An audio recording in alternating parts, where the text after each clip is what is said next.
Hello friends, my self प्रिया सैनी और मैं आप सभी का अपने चैनल जर्नी ऑफ एम में बहुत बहुत स्वागत करती हूँ। तो जैसे कि गाइज आप जानते हैं कि आपके एग्ज़ाम शुरू हो चुके हैं। उसी को देखते हुए कल आपका 17 तारीख को आपका इंग्लिश का पेपर है। तो उसी की इम्पोर्टेंस को देखते हुए जो पेपर में आने वाला है वो पेपर मैं आपके सामने लेकर आई हूँ। दोस्तों, आपको मेरे चैनल पर सभी टॉपिक्स मतलब सभी सब्जेक्ट से रिलेटेड वीडियोस प्रोवाइड कराई जाएंगी। आपसे कोई भी पेपर मिस नहीं होगा। तो उसके लिए चैनल को सब्सक्राइब करें, वीडियो को लाइक करें और ज़्यादा से ज़्यादा शेयर करें। तो सबसे पहले आपका जो 17 तारीख में अंग्रेजी का पेपर आने वाला है, इंग्लिश लैंग्वेज स्पेशल, उसी का पेपर मैं आपके लिए लेकर आई हूँ। तो देखते हैं क्या है। आप देख सकते हैं कि इंग्लिश स्पेशल का ये पेपर है, अंग्रेजी भाषा विशिष्ट का ये पेपर है। सबसे पहले आपका एक पैराग्राफ आएगा जिसमें आपको इसमें से जो क्वेश्चंस दिए रहेंगे उस इस पैराग्राफ में से छांटकर आपको आंसर्स लिखने हैं। तो पहला आपका है, read the exact carefully and answer the questions given below. She was one of the those pretty and charming young girls who somethings are born. तो इस तरीके से आप पूरा पैराग्राफ को पढ़ेंगे।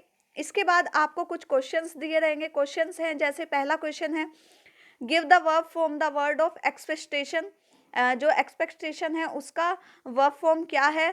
और find a word from a passage which means flexible. आपको एक वर्ड ढूंढना है जिसका मीनिंग फ्लेक्सिबल है पूरे पैराग्राफ में।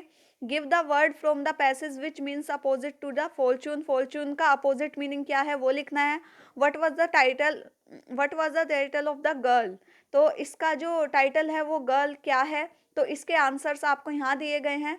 तो पहले का आपका आंसर है एक्सेप्ट, सेकंड का है एडजस्टेबल, थर्ड का है पुअर्टी एंड फोर्थ का है she was born by faith into family of clerk. तो ये आपके चारों आंसर्स हैं।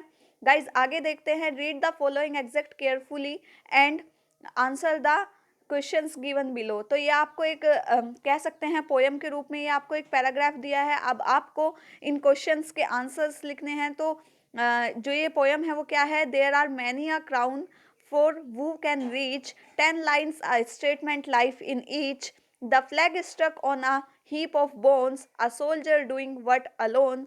They scratch his name on the abyss stones. My riding is better by the early.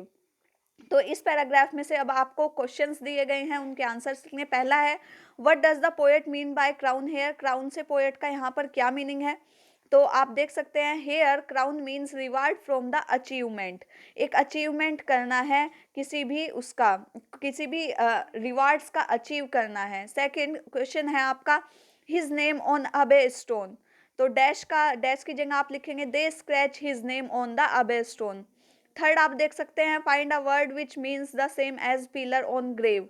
Pillar on grave का meaning क्या है। तो पिलर ऑन ग्रेव का मीनिंग है अबे स्टोन। और जो फोर्थ क्वेश्चन है उसका आंसर है, the poet find himself better in the sense that he has got the heaven bliss in the company of the beloved for a moment. Section 3 grammar, fill in the blanks choosing the correct answer from the given below any 5। आपको इसमें से केवल 5 के ही answers सही लिखने हैं। तो इसमें जो his brother is dash MLA, तो आप इसका सही आंसर है एन। ठीक है। सेकंड है, Mister David is a rich person. तो Mister David is a but not happy. वो एक रिच पर्सन तो है लेकिन वो हैप्पी नहीं है। तो इसका सही आंसर है बट। थर्ड है, Anil is sitting dash Kapil and Ajay. तो यहाँ पर आएगा बिटवीन। जो अनिल है वो कपिल और अजय के बीच में बैठा है।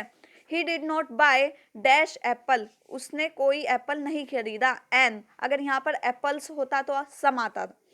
फिफ्थ है, children dash to play on a sand. तो जो चिल्ड्रंस होते हैं उन्हें सैंड पर क्या खेलना क्या होता है, लव, पसंद होता है। सिक्स्थ है, you dash not talk in the library. तो यू कैन नॉट, आप लाइब्रेरी में नहीं बोल सकते। इसका सही आंसर है कैन। फिर आता है do as direct. Do as direct में आपको आगे इसके आंसर्स मिलेंगे। इसके बाद आप सबसे पहले ये देख लेते हैं, आपको एक ड्राफ्ट लिखना है, एक पोस्टर अचीव लिखना है जिसमें save tree and save earth के बारे में आपको बताना है। उसके बाद आपका आता है, you and Anand Mishra are resident of Preet Vihar Chatpura, write letter of the collector of district telling the nonsense of the loud speaker in the area. तो जो आपके एरिया में ज़्यादा मोर जैसे कह सकते हैं शोर शराबे से जो लाउड स्पीकर बजते हैं उसको बाउंड करने के लिए आपको एक लेटर लिखना है, एक एप्लीकेशन लिखनी है। सेकंड है, या आप दूसरी चीज़ लिख सकते हैं, write to letter to your uncle thanking from the birthday present he had send you, you are Hari Tiwari and Harshvardhan of the Bhopal. आपको एक बर्थडे आपका है, उसके लिए अपने अंकल को थैंक यू कहना है, तो इसके लिए भी आपको एक ऐसे लिखना है। इसके बाद आपका आता है जो रीराइट द सेंटेंस यूजिंग, तो जैसा इसको बताया गया है वैसा ही आपको करना है।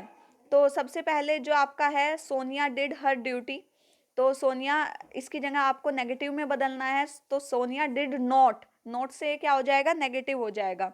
The mango is so sure that I can not eat it, the mango is too sure, मतलब टू मैंने बहुत ज़्यादा खट्टे हैं, टू ईट। थर्ड है, if you do not work hard you will fail, अगर आप कठिन मेहनत नहीं करोगे तो आप फेल हो जाएंगे। Work hard unless you will fail, कठिन मेहनत करो वरना तुम फेल हो जाओगे। This news surprise me, this news surprise me, I was surprise by this news. अब फिर ये उल्टा सीधा करके जम्बलिंग में ये जो सेंटेंस दिया गया है इसे आपको करेक्ट फॉर्म में लगाना है, तो इसका करेक्ट फॉर्म है, I had a lot of time during exam, कि मेरे पास एग्जाम के लिए बहुत सारा समय है। इसके बाद answers the following question in 30 words, इन जो क्वेश्चंस हैं आप इनका आंसर 30 वर्ड्स में लिखना है। तो इसकी जो आंसर्स हैं वो आपको मेरी सेकंड वीडियो में मिलेंगे, जो इसका पार्ट सेकंड आएगा। अगर आपको वीडियो पसंद आती है तो प्लीज़ चैनल को सब्सक्राइब करें, वीडियो को लाइक करें और ज़्यादा से ज़्यादा शेयर करें। और आपको हर सब्जेक्ट से रिलेटेड पेपर यहाँ पर दिए जाएंगे, तो मेरा चैनल आपके लिए बहुत बेनिफिशियल है, आप अपने पेपर में अच्छे से अच्छे नंबर पा सकते हैं। तब तक के लिए थैंक यू सो मच।